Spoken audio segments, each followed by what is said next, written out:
Hello Year 8 and welcome to Lesson 7 of The Lion, the Witch and the Wardrobe. We're going to start with a quick task just to get your brain working. That's very similar to question 1 on the GCSE language paper 1, where you're given a little extract from a text and you're asked to select 4 details from that text about a particular thing. So our question here is select 4 details about Aslan. And you can see that I've done one already for you. We are told Aslan is the king. Okay, so on your worksheet, task 1, you've got a little box with 4 spaces in it. If I read this aloud to you or you read it yourself using the online text or the PowerPoint, can you fill the box in with 4 things? And what you're aiming to do is just to keep really short, simple points, no comment, no analysis. Look at my example, Aslan is the king. You're just putting evidence into the box and not doing anything else, selecting and retrieving details from the text. Who is Aslan? Asked Susan. Aslan, said the beaver. Why, don't you know? He's the king. He's the lord of the whole wood, but not often here, you understand. Never in my time or my father's time. But the word has reached us that he's come back. He's in Narnia at this moment. He'll settle the White Queen all right. It is he, not you, that will save Mr. Tumnus. She won't turn him into stone too, said Edmund. Lord love you, son of Adam, what a simple thing to say, answered Mr. Beaver with a great laugh. Turn him into stone? If she can stand on her 2 feet and look him in the face, it'll be the most she can do, and more than I expect of her. No, he'll put her to rights. I tell you, he's the king of the wood, and the son of the great emperor beyond the sea. Don't you know who the king of beasts is? Aslan is a lion, the great lion. And as you were beginning to fill in your answers for task 1, you might have been realising that that description of Aslan sounds familiar. And the reason that it sounds familiar is that C.S. Lewis is using something called allegory in the novel. So allegory is a story or a poem in which the characters and events represent a particular event or ideas, a particular political or religious set of beliefs. Allegories often contain strong themes and morals to the reader. So when we have a think about the 3 key characters so far, the witch, Aslan and Edmund, can you begin to think about how C.S. Lewis might be using them to represent characters from stories from the Bible? So we've established that the robin in chapter 6 introduces the reader to biblical symbolism used by C.S. Lewis. Can you recognise how he's shaping characters and using ideas from the Bible? So the White Witch, she does harm to others. She desires power. She's tempted Edmund by evil into betraying his family. Aslan is the king and the son of the great emperor beyond the sea.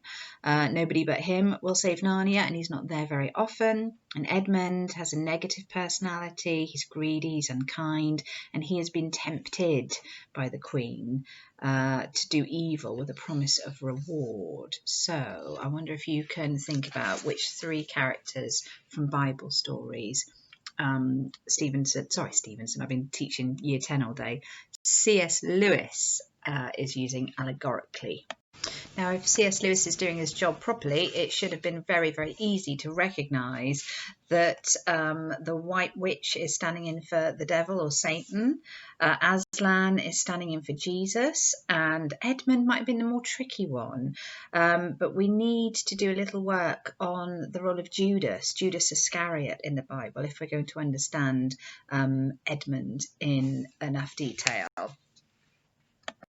So like I've already said, an allegory is when a writer uses another story, another text, a set of historical events, something maybe political, and rewrites it as fiction, using those characters to sort of stand in for or represent the original characters. So another example of that is a book by George Orwell called Animal Farm, and he took all the characters and the events surrounding the Russian Revolution and he turned it into a fictional story based on a farm involving farm animals. Okay, so some of the key characters in the Russian Revolution were Stalin and Lenin. You can see them below me in their original photographs, and he turned them into characters in his novel who are pigs, and he retells the whole story of the Russian Revolution allegorically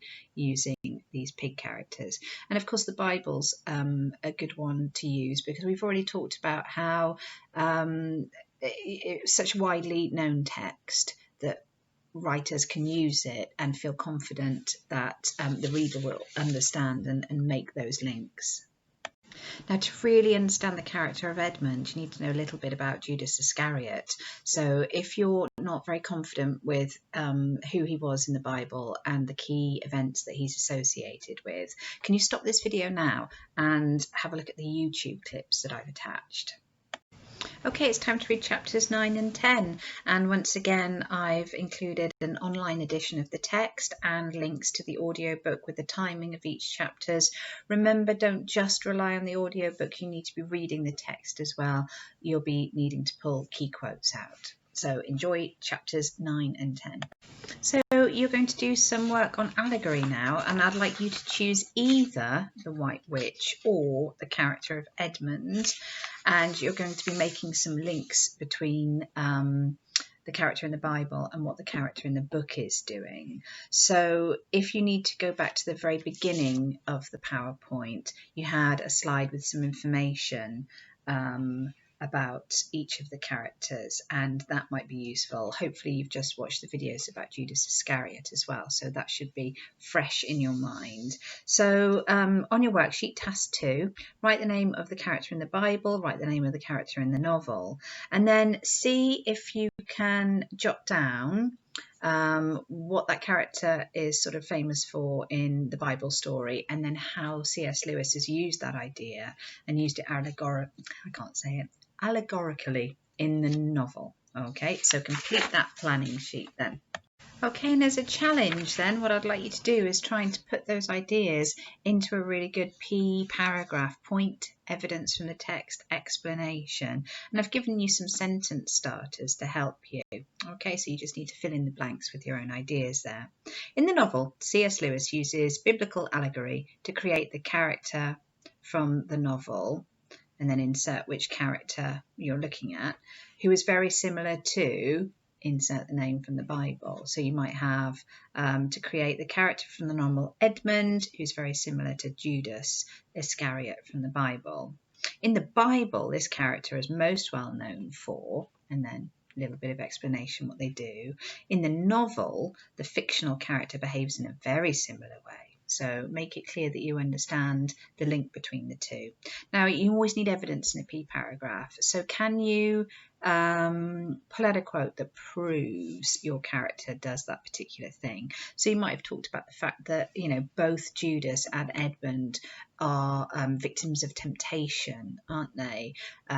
Judas is tempted by the silver, the reward for betraying Jesus. Edmund is tempted by the Turkish delight and the promise of being, you know, the witch's favourite, and the witch is, I think she promises him he'll be a prince, doesn't she? So a good example from the text to show this is where C.S. Lewis writes, and then see if you can get a quote in there, and this shows the character as an allegorical version of the biblical character because, and just try and explain your ideas. So have a go at that challenge task. So if C.S. Lewis is using these characters allegorically, it's likely that they'll continue in the same way that the character does from the original text from the Bible. So that should help you to make some predictions then. And your final task is to just jot down what you think might happen in the rest of the novel, but also can you explain why? You know, given that we know it's working within this biblical allegory, can you say, I think this will happen because this character in the Bible does this, or this happens later on in this story from the Bible? Okay.